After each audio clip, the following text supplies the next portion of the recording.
इस वक्त लखनऊ से है, जहां कपिल सिब्बल ने निर्दलीय नामांकन भरा है राज्यसभा के लिए। आपको बता दें, निर्दलीय उम्मीदवार के रूप में उन्होंने नामांकन दाखिल किया है। सपा के उम्मीदवार नहीं बने हैं कपिल सिब्बल। ऐसे कयास लगाए जा रहे थे कि कपिल सिब्बल सपा के साथ हैं और सपा की तरफ से ही नामांकन दाखिल करेंगे, लेकिन ऐसा नहीं हुआ। कपिल सिब्बल निर्दलीय उम्मीदवार बने हैं और उन्होंने अपना नामांकन किया है।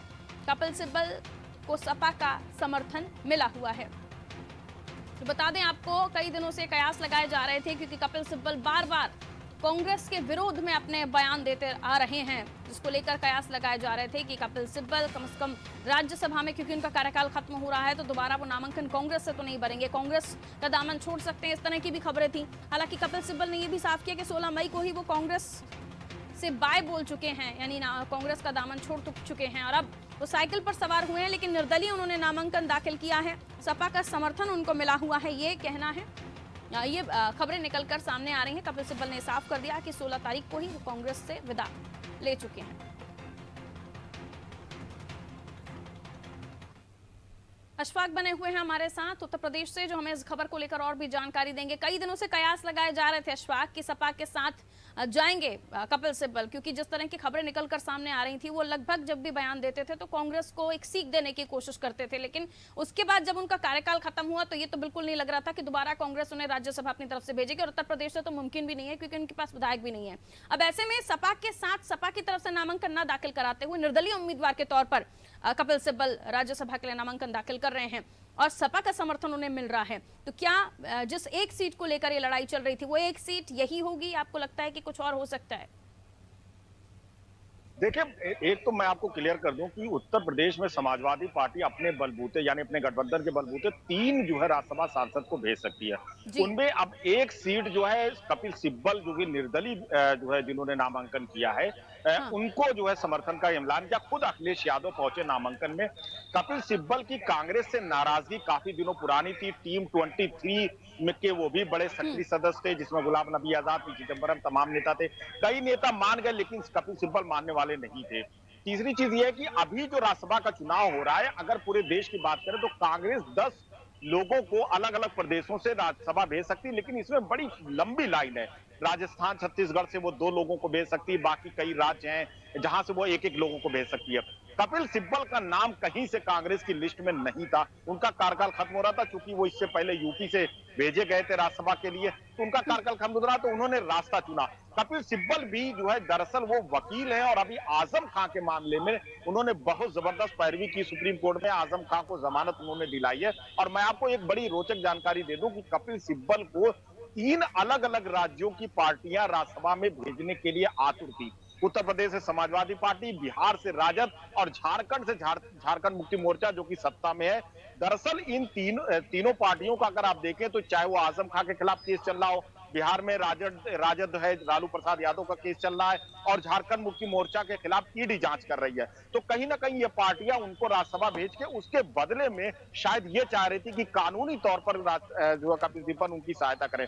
कपिल सिब्बल ने फिलहाल कांग्रेस से 16 तारीख को इस्तीफा दिया। मंजूर हुआ नहीं हुआ इसकी जानकारी कोई भी कांग्रेस का नेता, प्रवक्ता या जो बड़ा जो नेता है वो देने के लिए तैयार नहीं है। लेकिन इतना तो तय है कि कांग्रेस से जो है वो हट चुके हैं, निर्दलीय रूप में जो है वो नामांकन कर चुके हैं। जी पारुल। बिल्कुल, यानी कपिल सिब्बल वो शख्स हैं जिन्हें तमाम पार्टियां हाथों हाथ लेना चाहती हैं, लेकिन जिस पार्टी में वो हैं वो पार्टी उन्हें वो वर्चस्व या वो इंपॉर्टेंस नहीं दे रही है। ये अपने आप में कांग्रेस की भी सोच को दर्शाता है। कांग्रेस के जो स्ट्रैटेजी है या उनकी रणनीति या राजनीतिक समझ है उसको भी समझाता है। और अगर यही हाल है तो ये तो उत्तर प्रदेश है, बाकी राज्यों में भी अगर यही सोच के साथ चले तो कपिल सिब्बल जैसे शख्स को खोना कांग्रेस के लिए आपको लगता है बड़ा नुकसान है, और ये बाकी राज्यों में भी नुकसान हो सकता है? देखिए, कपिल सिब्बल एक बड़ा नाम है, बड़े चेहरे हैं, कैबिनेट मंत्री रह चुके हैं, कई बार राज्यसभा के सांसद रह चुके हैं, बड़े वकील हैं, कई केसेस वो लड़ रहे हैं। लेकिन जिस तरह से कांग्रेस की रणनीति, अगर वो युवाओं के लिए बड़े नेताओं की कुर्बानी दे रही, तो युवा भी, हार्दिक पटेल जैसा युवा भी उनका साथ छोड़कर जा रहा है। तो कहीं ना कहीं कांग्रेस हाईकमान फिलहाल जो है समझ नहीं पा रहा है, मुझे ये लगता है कि वो किस तरह के फैसले ले। सीनियर नेताओं को वो मौका नहीं दे रहे हैं, युवा उनसे नाराज बताए जा रहे हैं। तो कहीं ना कहीं ये एक बड़ा सवाल है। कपिल सिब्बल जैसे नेता, जो कि लगातार कांग्रेस ने भी उन्हें राज्यसभा भेजा, कैबिनेट मंत्री बताया, अब नाराज बताए जा रहे हैं, का पार्टी छोड़ रहे हैं। तो कांग्रेस हाईकमान को अब ये सोचना पड़ेगा कि कहां उनकी रणनीति में चूक है, कहां उनकी राजनीति में चूक है, कहां उनके फैसले में चूक है।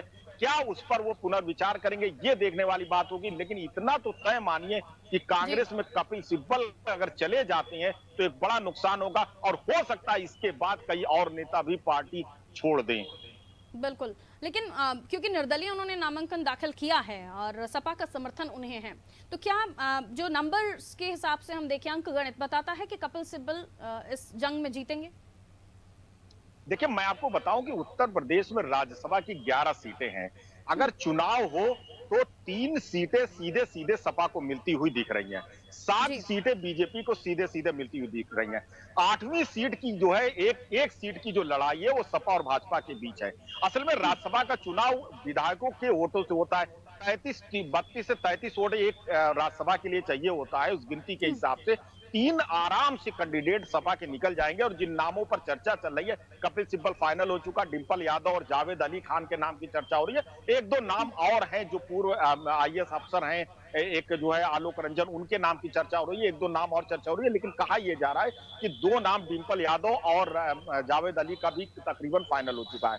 दूसरी चीज ये है कि लड़ाई जो है 4थी सीट के लिए होगी। अगर सपा और भाजपा दोनों उस पर उम्मीदवार उतारती है तो गिनती जो है प्रथम वरीयता और द्वितीय वरीयता के आधार पर होगी, जिसमें कहा यह जा रहा है कि अगर क्रॉस वोटिंग नहीं हुई तो सपा को उसका फायदा मिल सकता है। लेकिन फिलहाल कपिल सिब्बल पहले उम्मीदवार है, इसलिए उनकी सीट सुरक्षित है और सपा की तरफ से वो फाइनल कैंडिडेट है। सपा ने समर्थन किया, खुद अखिलेश यादव से वो मिलने पार्टी कार्यालय पहुंचे, अखिलेश यादव के साथ वो विधानसभा पहुंचे। नामांकन के वक्त तमाम नेता, रामगोपाल यादव जो कि महासचिव है पार्टी के, और दूसरे जो विधायक वहां मौजूद थे, भारी भीड़ थी विधानसभा के अंदर, आपने विजुअल देखा होगा। तो कहीं ना कहीं उनकी जो है जीत तकरीबन तय है और वो जो है राज्यसभा पहुंचेंगे। ये अलग बात है कि वो निर्दलीय जा रहे हैं, उसमें सपा का कितना पक्ष उठाएंगे, उत्तर प्रदेश की कितनी बात करेंगे, ये देखने वाली बात होगी।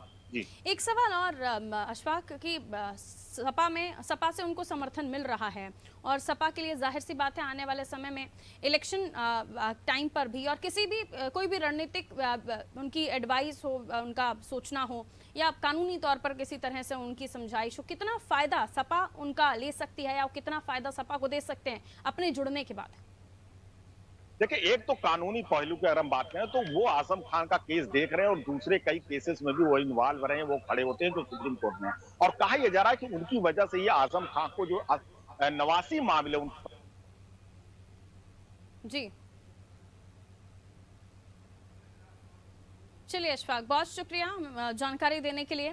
तो अशफाक हमें जानकारी दे रहे थे किस तरह से निर्दलीय उम्मीदवार के तौर पर कपिल सिब्बल अब राज्यसभा के उम्मीदवार हैं, लेकिन सपा का समर्थन उन्हें मिला है। तो जाहिर सी बात है राज्यसभा में सपा के समर्थन के साथ निर्दलीय उम्मीदवार के तौर पर कपिल सिब्बल ने नामांकन दाखिल कर दिया है। और इसके अलावा आपको बता दें किस तरह से वो सहायक भी होने वाले हैं। अशफाक हमें ये भी जानकारी दे रहे थे कि बड़ा दिलचस्प है कि न केवल सपा बल्कि अलग अलग राज्यों के अलग अलग जो पार्टीज हैं वो चाहती थी कि कपिल सिब्बल उनकी तरफ से राज्यसभा में जाएं, लेकिन कांग्रेस भी चाहती तो दूसरे उनके जो स्टेट्स है जहां पर उनके एमएलए ज्यादा है वहां से उन्हें एमएलए वहां माफ कीजिए राज्यसभा सांसद बनाकर भेज सकती थी। लेकिन बार बार जो उनकी सीख या समझाइश वो कांग्रेस को देते रहे हैं।